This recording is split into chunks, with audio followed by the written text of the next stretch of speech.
Il y a de nombreuses années, Dieu a envoyé deux anges nommés Harut et Marut dans la ville de Babylone. Leur mission était d'enseigner la magie à ceux qui le désiraient.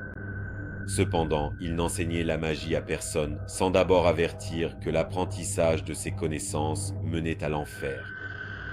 L'histoire de Harut et Marut est racontée ainsi dans le Coran.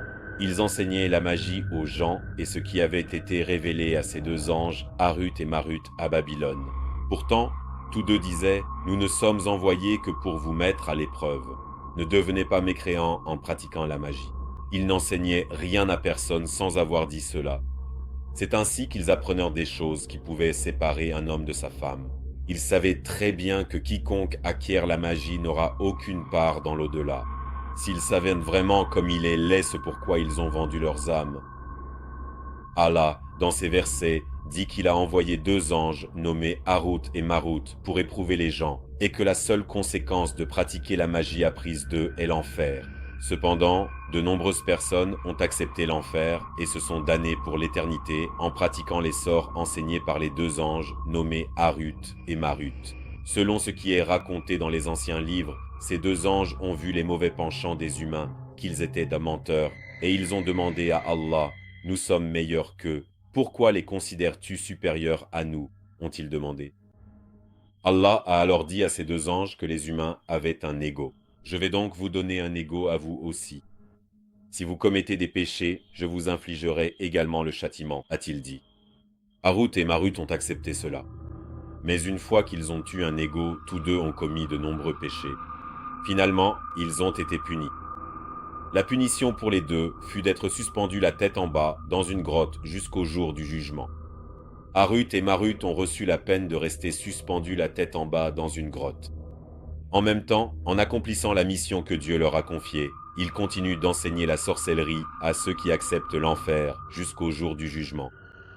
Les anciens savants disent que cette grotte se trouve quelque part près de Damas et que seuls les sorciers qui pratiquent de grandes formes de magie et qui ont été informés par les djinns peuvent s'y rendre pour obtenir des connaissances de Harut et Marut.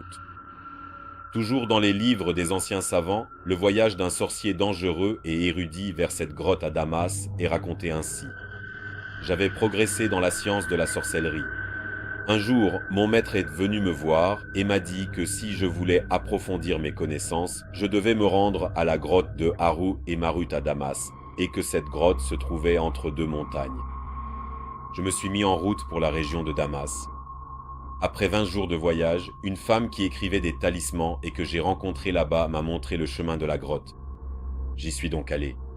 À l'entrée de la grotte, il y avait des buissons.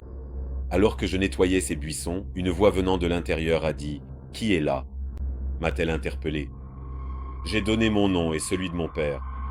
Lorsque je suis entré, deux êtres suspendus la tête en bas m'ont demandé quel sort je voulais apprendre. Je leur ai dit. Après m'avoir expliqué comment réaliser les sorts, ils m'ont laissé partir. J'avais demandé à Harut et Marut à quel moment de la lune, sous quelle forme du croissant et à quelle saison de l'année je devais pratiquer la magie pour provoquer une guerre entre deux groupes. Voici comment un sorcier que j'ai rencontré a fait la connaissance de Harut et Marut. Au fil des années où je progressais dans la science de la magie, une nuit, un djinn sous mes ordres m'est apparu et m'a dit que si je le souhaitais, je pouvais aller à Damas pour apprendre certains secrets de Harut et Marut. Peu de temps après, pendant le mois de Ramadan, je me suis mis en route pour Damas. Après être resté peu de temps à Damas, je suis arrivé devant une grotte située entre deux montagnes, très loin de la ville. À ce moment-là, une voix s'est fait entendre. « Qui est là ?» en m'interpellant ainsi. Après m'être présenté, la voix a dit « Ô serviteur maudit, tu fais partie de ceux à qui il est permis d'entrer, entre », dit-elle. Je me suis alors glissé par le petit trou. J'ai commencé à trembler de peur en entrant dans la grotte. Bismillah, bismillah, bismillah. À l'intérieur, deux grosses créatures robustes étaient suspendues la tête en bas au plafond de la grotte.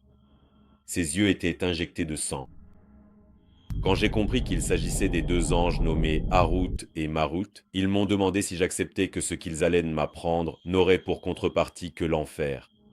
J'ai accepté. Ils m'ont expliqué la magie que je voulais apprendre. Ensuite, je suis parti de là. Jusqu'à cet âge, je n'avais jamais vu pire que ce à quoi j'avais assisté. Les deux anges de Dieu étaient en train de subir un châtiment. Même si Harut et Marut continueront à remplir la mission que Dieu leur a confiée jusqu'au jour du jugement, seuls les sorciers très avancés, maîtrisant parfaitement leur art, peuvent apprendre où ils se trouvent grâce aux djinns. Selon ce qui est raconté dans les livres, ils se trouvent dans une grotte dont l'entrée est si étroite qu'un corps humain y passerait difficilement, située entre deux montagnes du côté de Damas. Mais il ne faut pas oublier que Dieu maudit aussi bien celui qui pratique la sorcellerie que celui qui la fait pratiquer. Et selon le Coran, ces deux anges ne transmettent rien sans demander « Acceptes-tu la malédiction de Dieu ?» avant d'enseigner quoi que ce soit.